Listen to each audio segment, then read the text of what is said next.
Happy New Year, everyone, and hopefully you guys have an amazing year ahead. Hello and welcome back to Busyman Reviews. Today I'm going to once again live up to the name of the channel and do yet another overdue review for the Silent Sea. So let's do this.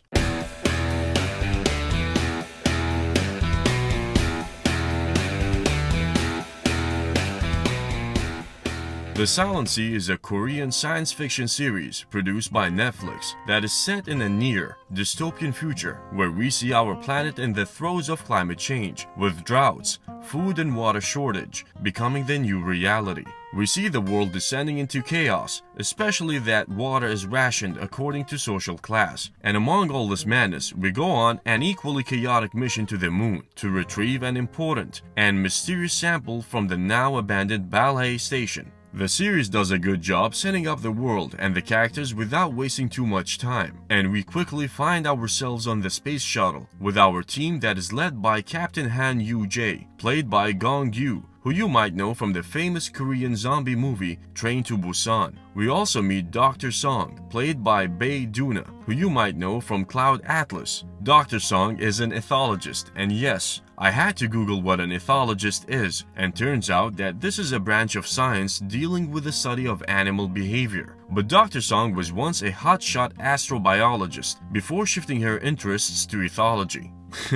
God, I feel so smart saying such big words. Anyway, both Dr. Song's and Captain Han Yun-Jae's backstories plays out in the form of flashbacks spread over several episodes, and as usual, nothing is as it seems to be, and everything gets complicated, and the stakes raises very quickly, and we soon find ourselves in the middle of a big mystery. The series was a mixed bag for me, and it had several problems, the biggest of which was the pacing. The first episode was a decent beginning to the season, but the second episode was by far the weakest one, and I almost gave up on the whole series after this episode, but luckily, it got better in the third episode and onwards. The plot is also not tight, but with the right amount of suspension of belief, it works. And although the stakes were high and no one seems to be safe, still, the two leads had a very thick plot armor, which felt cheap to me. The last complaint I had, and it is a recurring one in Netflix's K-drama, is the rushed ending. Once again, Netflix insists on having only 8 episodes with intentionally leaving some loose threads in case they decided to do a second season. I just wish that Netflix would let creators tell the story in the way it was intended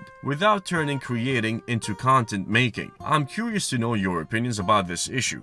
Do you think it's a real problem, or am I overreacting? Comment below and let me know. And while we are at it, don't forget to like the video and subscribe, as it helps the channel to grow. There is also a lot to like about the show. For once, the portrayal of Earth post-climate change was bleak and had a new angle with all the water rations and the class system. The cinematography was solid for the most part, and the acting was great, especially by Bae Doo-Na, who had some great emotional scenes towards the end of the season. There was also some good twists and some new ideas, mainly due to mashing of different elements from science fiction, mystery, and horror. I would give The Silent Sea a 7 out of 10, and although it had its problems, I would still recommend it to science fiction fans who are looking for something new to watch and who doesn't have high expectations out of the show. I will be reviewing Dexter New Blood when it is finished, so stay tuned for this review, and I will also be discussing the final season of Attack on Titan when it drops next week. Thank you for watching, and see you soon with another video and another Busyman review. Until next time.